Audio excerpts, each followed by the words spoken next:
오늘 예수님께서 우리에게 쉼을 얻고 안식을 얻는다 그렇게 말씀을 하셨는데, 이 예수님께서 말씀하시는 참된 그 안식, 참된 쉼을 우리가 얻는 성도가 되어야 되겠다 그렇게 생각합니다.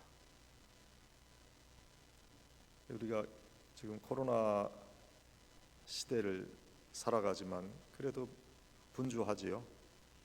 바쁘고 힘들고 조금 편안한 가운데서 쉬고 싶은데, 그런 쉼에 대한 갈망이 있는데 그런 쉼이 없는 것 같은 그런 일상을 우리가 삽니다. 오늘 예수님께 나오면 쉼을 얻는다 말씀을 해 주셨습니다. 그래서 참된 예수님께서 말씀하시는 그런 쉼을 우리가 얻고 있는지, 아니면 예수님은 그런 말씀을 주셨는데 그 말씀이 내 삶에 적용되지 못하고 있는지 한번 우리가 생각해 봤으면 좋겠습니다. 우리가 이 주님께서 주신 귀한 말씀, 쉼을 얻는다고 하시는 그 귀한 말씀을 혹시 사탄에게 우리가 빼앗겼는지 한번 이 시간 한번 반추해 봐야 될 것 같습니다. 내 믿음 생활, 내 섬김의 생활, 또 교회 생활, 그리고 내 집안의 생활이 평안하고 즐거워야 할 텐데, 내 주위의 삶의 문제들이 우리에게 기쁨을 주지 못하는 그런 일들로 혹시 채워져 있지 않나? 그러한 인생의 문제, 우리가 하늘나라 갈 때까지 계속해서 우리 주위에 있을 것이다 생각합니다. 문제는 그러한 문제들을 우리가 어떠한 시선으로 바라보는가 하는 거예요. 문제가 있는데 그것이 나에게 평안을 주지 않고 고통을 주는 문제라고 생각하는 그런 아직은 미성숙한 성도들이 있는 반면에, 내 주위에 있는 그런 문제들이 하나님께서 내게 주신 그런 어떤 삶을 이루어가는 하나의 도전이라고 생각하고 그것을 기쁨으로 받아들이는 그러한 성숙한 성도가 되어야 되겠다 하는 거예요. 예수님께서 오늘 우리에게 예수님께 배우면 쉼을 얻는다고 하시는 말씀은 바로 그 말씀이다 생각하는 거예요. 문제가 바뀌는 것이 아니라 문제를 대하는 내가 바뀐다는 거예요. 주위에 문제가 없음으로 인해서 우리 마음의 평안을 누린다 하는 뜻이 아니라, 어떠한 문제가 우리에게 있어도 우리가 가지고 누릴 수 있는 영적인 쉼을 가질 수 있다 하는 거예요. 오늘 예수님 말씀도 수고하고 무거운 짐진 자들에게 대한 초청의 말씀이죠. 수고하고 무거운 짐진 자들은 다 내게로 오라 그렇게 말씀하셨어요. 우리 모두 인생에 무거운 짐을 진 그런 사람들입니다. 수고하며 살아가는 피곤한 사람들일 수 있습니다. 그래서 위로와 안식을 고대하고 기다리며 삽니다. 오늘 예수님은 우리에게 위대한 구원의 초청을 주시고 있습니다. 물론 영적 구원에 대한 말씀입니다. 그러나 현재 내가 살아가고 있는 내 삶에도 은혜와 평안을 주신다는 말씀이기도 합니다. 우리가 참된 평안을 누리고 쉼을 얻는 삶을 살려면 먼저 예수님 앞에 나와야 합니다. 우리의 짐을 내려놓고 예수님께서 주시는 그 예수님의 멍에의 짐을 질 수 있어야 된다. 세상의 짐과 주님께서 주시는 멍에를 바꾸어지라는 말씀. 그 다음은 예수님의 가르침을 배워야 합니다. 예수님께서 가르쳐 주신 말씀은 우리의 삶에 있어서 온유와 겸손으로 살라는 말씀. 이러한 단계를 거쳐가며 신앙생활을 하면 마음에 쉼을 얻는다. 먼저 하나님의 은혜를 체험한 사람들이 쉼을 누릴 수 있습니다. 우리들 모두 참된 쉼을 갈망합니다. 영적 갈급함이요 목마름입니다. 예수님은 이러한 우리들에게 오라 그렇게 말씀하십니다. 주님에게 세상 짐을 가지고 나와야 돼. 주님께 나온다고 하는 것은 교회 예배나 모임에 참석을 의미하는 것일 수도 있지만은 하나님의 사람으로서의 의식을 가지고 살아야 한다는 말씀이에요. 내가 예수 믿는 사람이다는 의식을 가지고 내가 내 삶을 살아가고 있는가? 출애굽의 여정을 통해서 세상 사람의 의식으로 가득 차 있던 그 마음이 하나님께서 기뻐하시는 사람으로서의 그러한 의식으로 채워지게 되는 것, 그것이 바로 출애굽 여정의 의미지요. 이스라엘 민족이 430년 동안 노예로 지내다가 출애굽을 통해서 하나님의 자녀라는 의식을 드디어 갖게 됐어요. 그들은 마귀와 세상과 정욕의 노예가 돼서 살았어요. 모세의 인도로 해방되어서 광야에 나와 하나님을 섬기게 되었습니다.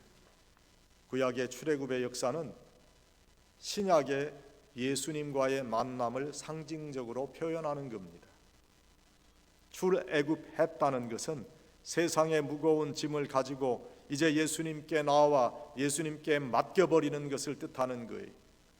오라 하시는 말씀은 바로 예수님의 초청에 응답하는 것이고 출애굽의 여정을 떠나는 거예요. 출애굽은 세상의 속박에서 자유를 얻고 마귀의 종에서 하나님의 자녀로의 변화를 의미하는 겁니다. 그래서 우리가 참된 쉼을 얻으려면 출애굽의 결단이 있어야 되는 거예요. 이러한 결단이 없으면 하나님께서 어떠한 은혜를 베풀어 주셨는지 알 수도 없고 참된 쉼을 누릴 수도 없고 우리 이웃을 섬길 수도 없는 거예요. 그동안 우리는 죄와 마귀와 세상과 육신의 종으로 살아왔어요. 그런데 예수님께서 오라는 말씀, 그 말씀에 순종해서 하나님의 자녀가 되었어요. 죄와 마귀와 영원한 사망으로부터 해방과 자유를 얻게 됐어요. 놀라우신 하나님의 은혜를 체험해야 뜨거운 마음과 감사하는 마음으로 하나님을 섬기고 싶다는 그런 마음을 가질 수 있습니다. 이웃과 직장과 교회에서 예수님을 믿고 섬기는 자, 참된 쉼을 누리는 자가 될 수 있다. 그래서 여러분, 예수님의 초청에 응답해야 돼요. 예수님을 통해서 참된 안식을 얻기 위해서는 예수님 앞으로 나와야 된다고 말씀하십니다. 물론 이 말씀 영적 구원의 초청을 뜻하는 말씀이 예수 믿고 영원한 생명을 얻는 것만큼 값지고 귀한 안식이 어디에 있겠어요. 그런데 이 말씀을 우리의 삶에 적용시키면 우리의 어두운 삶이 밝아진다는 거예요. 어두워서 바로 보지 못했던 문제들이 밝히 보이기 시작하고 문제가 보이기 시작하니 그 문제를 어떻게 풀어나가야 하는가에 대한 그런 지혜가 생겨난다는 것이 인생의 문제는 또 말씀드리지만 우리가 육신의 삶은 마감할 때까지 우리 주위에 있을 거예요. 그래서 여러분 문제를 없이 주세요 그렇게 하나님께 기도하는 것보다 주님이 이 문제를 내가 잘 풀어갈 수 있는 그런 지혜와 용기와 담력을 내게 허락해 주세요 그렇게 기도하는 것이 더 지혜로운 기도가 될 수 있을 거예요. 또 예수님께 우리의 문제의 짐을 맡기면 예수님께서 주시는 빛의 인도를 받고 문제를 분별하고 처리할 수 있다는 겁니다. 우리를 수고하게 하고 힘들게 하는 세상 짐은 사탄의 일과 관계도 있습니다. 먼저 우리가 생각해 봐야 될 것은 우리의 죄성이, 잘못된 말, 행동, 습관이 우리의 인격과 삶을 병들게 합니다.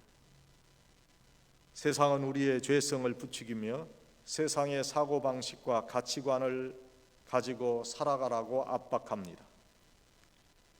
또 다른 세상쯤은 마귀의 악한 영입니다.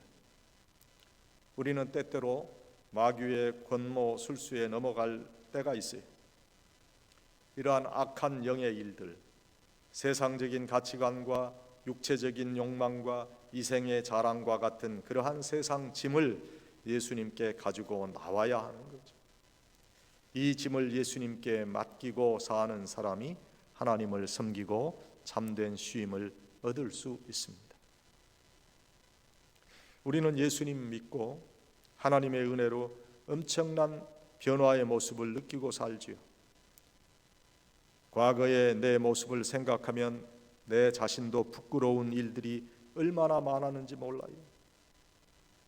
이제 예수님 안에서 살아가는 사람으로 주님께 바쳐지기를 원하는데 아직도 부족함을 느끼게 되는 거예요. 그 부족함이 우리를 불편하게 할 때가 있어요. 그 부족함을 극복하기 위해서 예수님의 가르침을 잘 받을 수 있어요. 예수님께서 원하시는 그런 예수님의 제자가 되어야 된다. 우리가 하나님의 은혜로 과거와는 다른 그런 사람이 되어진 것은 확실하고 이제 하나님의 뜻을 분별하며 그 뜻에 따라 살려고 노력하지만 아직은 완전하지 못합니다. 이제 우리에게 온전한 성화애로의 노력이 필요한 거예요. 아직 우리의 삶이 완전하지는 못하지만 방향은 정해진 거예요. 성령 하나님께서 우리 속에 역사하시면 죄성이 점점 약해지고 잘못을 고쳐가면서 점차 자유와 안식을 누릴 수 있습니다. 우리가 신앙생활하면서 주님의 음성을 듣습니다. 주님의 음성은 육신적인 음성으로 들려지는 그런 때도 있지만 우리 심령에 말씀하시는 때가 더 많아요. 어떠한 상황에 우리가 맞닥뜨리든지 그 상황에 대한 하나님의 판단이 우리에게 들려질 때가 있어요. 그런데 우리가 하나님의 그 판단을 알지 못할 때, 하나님의 기준을 알지 못할 때, 그때 우리가 기도해야 돼요. 때로는 하나님의 결정에 우리가 순종하지 못할 때 순종의 능력을 허락하시기를 구하는 것이 바로 우리의 기도예요. 인간적인 판단 기준으로는 용서할 수가 없을 때가 있어요. 그런데 예수님은 용서하라고 하십니다. 인간적이고 세상적인 윤리 기준으로 생각하면 내가 멸시와 천대를 받았습니다. 내가 받은 것 이상으로 더 멸시하고 더 천대하고 싶은 마음이 있는데도 예수님의 말씀은 용서하라 하는 말씀. 여러분, 분하고 억울한 마음으로 되갚는다고 해서 해결될 수 있는 인간관계의 일은 없습니다. 더 큰 반목과 질시와 싸움으로 이어질 수밖에 없다는 거지요. 이러한 세상의 상황에 몰려있는 우리가 가진 이 세상 짐을 주님께 나와 주님께 맡겨야 해요.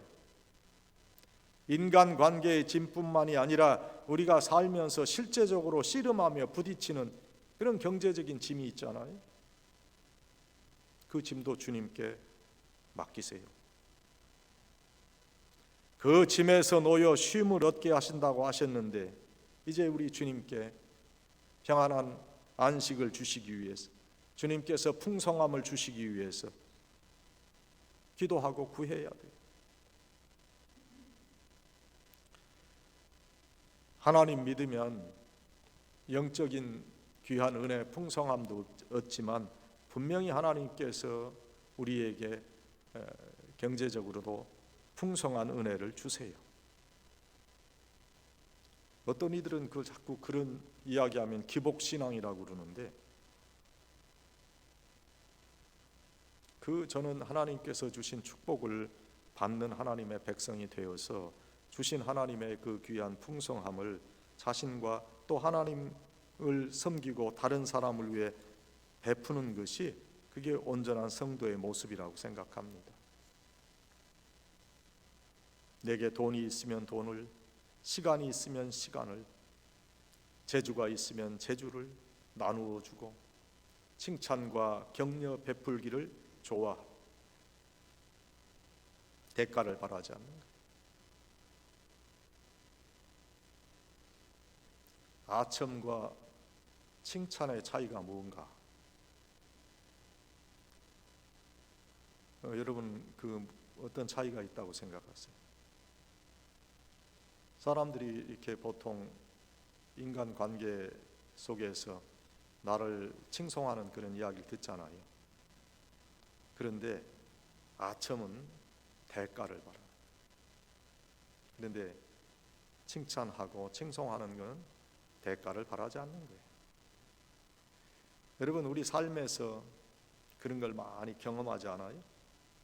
어떤 사람이 참 칭찬을 베풀고 뭐 가까이 하려고 노력을 하고 어떤 분은 지금 오래전 이야기인데요, 한 10여 년 전의 얘기인데 자꾸 목사님 어디 뭐 회덮밥이 너무 맛있게 하는 데가 있는데 그걸 저를 대접하겠다는 거예요. 별로 뭐 저는 그런 음식 욕심 그런 거 별로 없어서 괜찮다고 목사님 꼭 드시라. 그래서 이분이 뭐 계속 그 대접을 몇 번 했어요. 근데 그 대접 후에 바라는 게 있더라고. 자기가 좀 월드미션 가리지에서 무슨 일을 좀 하게, 목사님 내가 그 일을 잘 할 수 있으니까 그걸 좀 하게 해달라. 그러니까 그거는 저를 정말 대접하는 그런 마음, 순전한 마음에서 한 게 아니라 저에게 무슨 대가를 바라고 그런 것 같아서 제가 그 다음부터는 회덮밥 먹기가 별로 유쾌하지가 않았어요. 그 기억이 있어서. 우리가 칭찬과 격려를 베풀 때도 대가를 바라지 않으면서 정말 선한 마음으로 그렇게 베풀 수 있어야 돼요.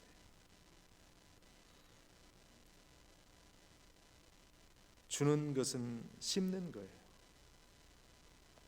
우리가 심을 때마다 하나님께서는 축복으로 열매 맺게 하셔서 30배, 60배, 100배의 그런 결과가 있게 해 주세요.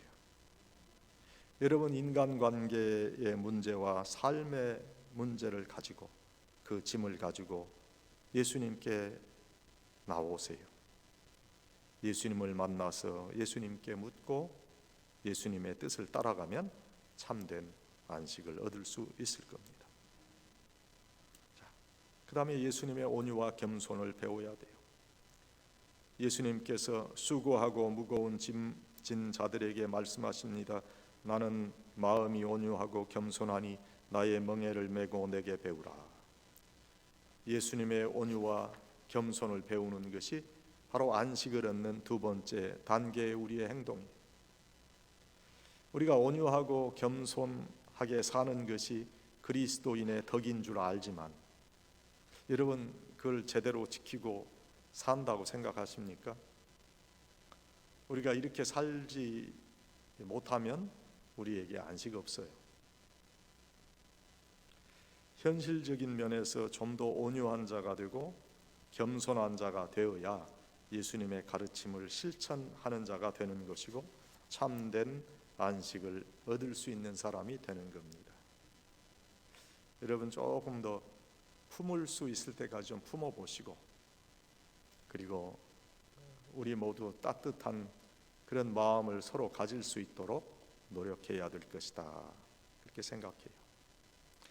예수님의 마음을 닮아 우리가 좀 더 온유해지고 겸손해지면 우리 마음에 인간관계에 있어서 행복함을 얻을 수 있을 것입니다.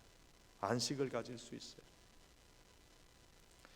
온유하고 겸손한 자는 자신을 나타내지 않고 남을 칭찬하고 격려하는 자예요. 남을 칭찬하고 격려하는 자는 격려의 언어를 즐겨 사용해요.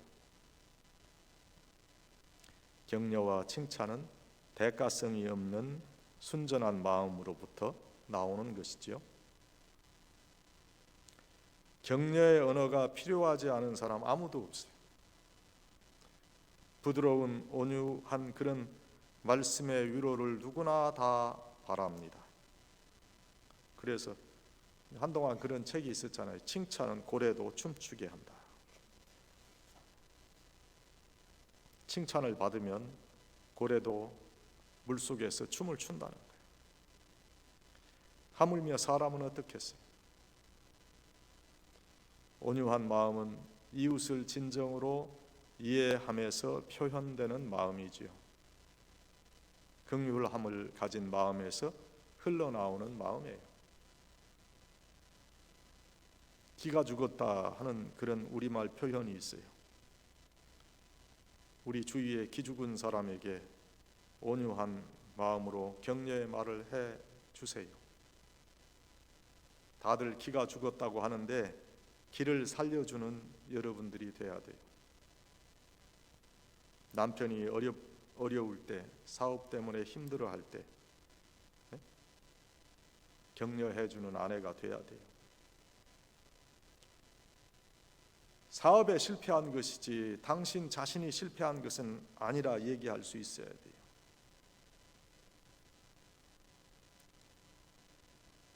이러한 그런 온유한 마음, 또 긍휼의 마음을 통해서 우리가 서로를 격려할 때 예수님을 닮은 그런 삶의 모습을 실천할 수 있다. 사실 함께 사는데 그 남편이나 아내에게 비난받으면 그처럼 서글픈 일이 없겠죠. 남편이 돈을 벌기 싫어서 못 버나? 하다 열심을 다 했는데도 상황이 안 되면 못 하는 거잖아요. 돈 벌기 싫어서 못 법니까? 그런데 그걸 자꾸 비난하고 그럼 어떻게 그 해결될 일이 안 해? 온유한 그런 말, 겸손의 말, 이런 말이 남편의 길을 살리는 그런 언어가 되는 거예요. 다시 일어날 수 있다는 아내의 격려의 말에 남편은 엄청난 용기를 가지게 되고 엄청난 사랑을 느끼게 되는 것이다. 부부간에서 이런 것들을 좀 실천할 수 있어야 돼요. 또 예수 믿는 남편이라면 그러한 격려를 드리면 하나님 이런 아내를 주심에 감사합니다. 이 귀한 아내로 인해서 제가 다시 용기를 얻게 하심을 감사합니다. 그렇게 기도할 수 있는 그런 심령, 이게 바로 예수님의 심령을 닮은 심령이지요. 온유한 마음으로 말할 수 있는 말 기술이 있어야 돼요. 같은 말이라도 언성을 높이면 그 좀 문제가 되는 그런 대화가 될 수 있어요. 언성을 높으면 좀 손해봐요. 결국에 본래 의미한 것은 그게 아니었는데 언성이 올라가면 본인이 생각했던 그런 뜻을 온전히 전달할 수도 없고 그로 인해서 오해를 갖게 될 때도 있다. 온유함의 언어가 우리에게 필요하죠. 누군가 실수했어요. 우리의 기대치에 많이 어긋났어요. 그때에도 온유한 마음으로 말하면 상대방도 조심하고 반발심도 없어요. 똑같은 말도 억양만 조금 바꾸면 전혀 다른 말이 되는 거지. 불안한 사람이 안정감을 느끼고 열등감에 휩싸인 사람이 자존감을 되찾고 자신감을 가지게 된다. 온유한 언어가 아닌 강팍한 말을 하면 모든 것을 망칠 수 있어요. 여러분, 특별하게 어떤 사람을 내가 싫어한다 하면 그 이유가 뭔지 한번 생각해 봤어요? 그 사람 만나고 싶지 않은데 왜 그럴까? 온유한 언어를 그 사람이 나에게 사용치 않아서 내가 상처를 입었기 때문에 그 사람하고 만나고 싶지 않은 그런 인간관계의 사람들이 있어요. 강팍한 말 표현, 그런 걸 좀 접고 이제는 온유한 말로 우리가 인간관계를 이루어 가야 되겠다. 예수님의 그 온유한 마음, 겸손한 마음을 닮아 살아가는 그러한 여러분들이 되시기를 주님의 이름으로 축원합니다. 그다음에 변심하지 말아야 돼요. 마음이 변하지 말아야 돼요. 그래야 예수님께서 주시는 참된 안식을 누릴 수 있어요. 세상 인심 조석변이라 그런 한자어가 있는데, 요즘은 아침 저녁으로 마음 변하는 것이 아니라 시시각각 시시변한다, 시간 따라 변한다 하는 그런 말을 사용하는 것이 오히려 맞을지도 모르겠어요. 우리 성경에 나타난 그런 인물들 가운데서 마음이 한결같지 못했던 사람으로서 하나님의 심판을 받았던 사람이 있고, 한결같은 마음으로 하나님의 축복을 받았던 그런 사람이 있어요. 누굽니까? 바로 사울과 다윗이에요. 사울은 마음이 한결같지 못했죠. 사울이 맨 처음에 다윗을 만났을 때 그 소년이었지만 아주 용맹스러운 그 모습을 보고 그를 칭찬해서 그 사울의 군복을 입히고 자신의 노투구를 머리에 씌우고 갑옷을 입혔다 성경이 기록해 줍니다. 아주 큰 신뢰를 다윗에게 주었지요.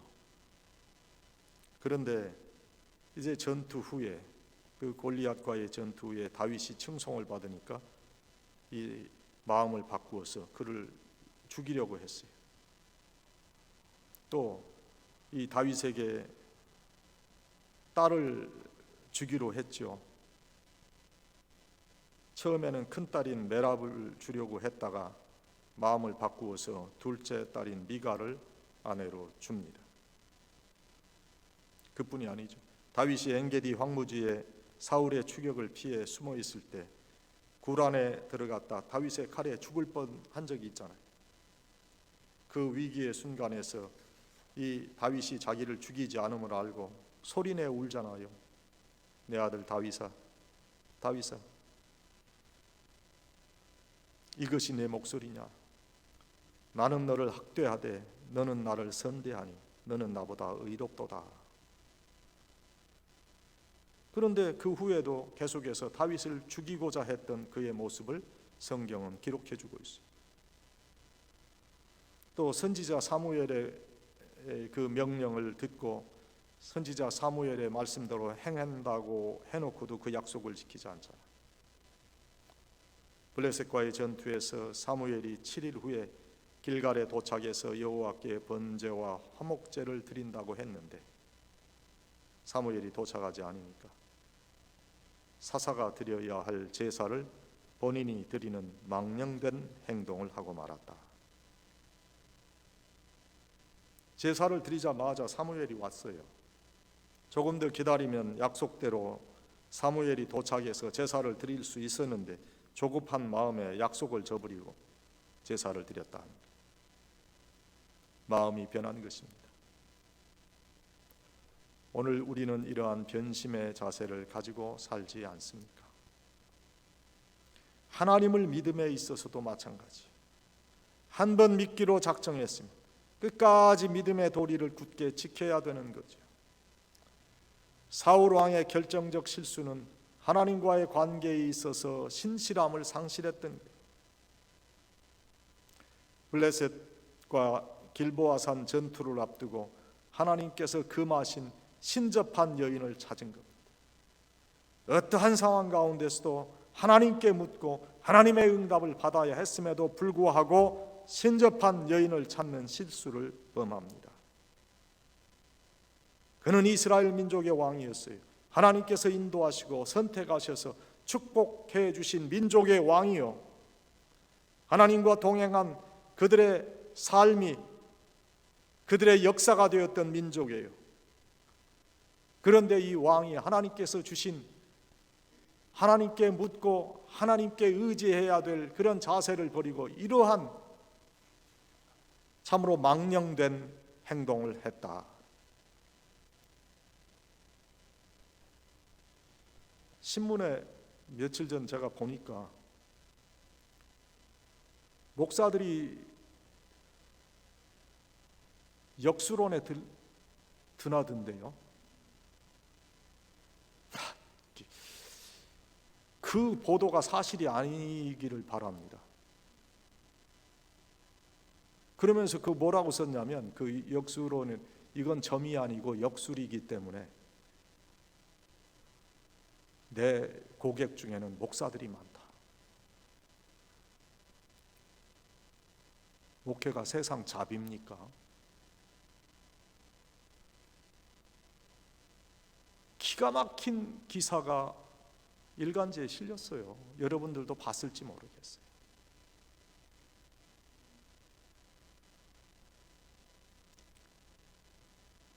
이러한 시대를 우리가 살고 있어요.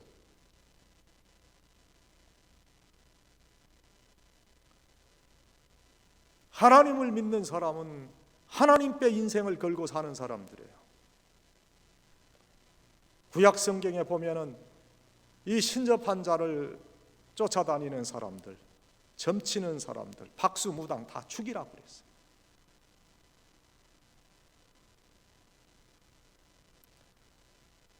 역수로는 뭐 그게 무슨 뭐 점이 아닙니까? 별소리를 다 그래요. 그런데 이런 일들이 우리가 TV를 보든지 뭐 인터넷을 보든지 너무 자연스럽게 흘러다니고 있어요.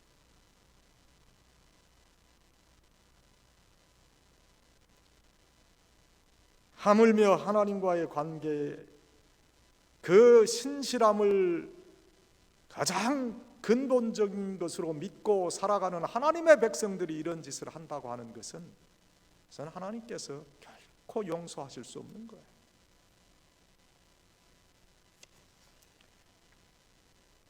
여러분, 하나님께서 원하시는 그러한 하나님의 백성으로 신실함을 가지고 살아야 돼요.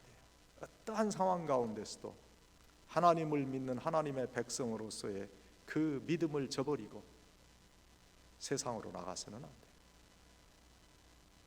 우리가 우리의 성품이 조금 부족할 수도 있어요. 하나님께서 원하시는 성품이 안 될 수도 있어요. 온전 성화를 이루지 못했기 때문에 저는 그런 것은 하나님께서 충분히 이해를 해 주실 수 있다고 생각합니다. 그러나 하나님을 섬기는 하나님의 백성으로서의 그 믿음을 저버리고 세상 사람과 같이 살아간다면 하나님께서는 도저히 그것을 용납하지 못하실 것이다 생각합니다. 우리가 이 믿음을 변치 않는 그것이 바로 참된 안식을 얻는 겁니다. 예수님의 초청에 응답해야 되고 예수님의 온유와 겸손을 배우며 살아야 되고, 그리고 한 번 주님께서 주신 멍에를 내가 매겠다 생각했으면 끝까지 그 멍에를 칠 수 있어야 주님께서 주시는 참된 안식을 얻을 겁니다. 이런 귀한 성도들이 다 되시기를 간절히 축원합니다.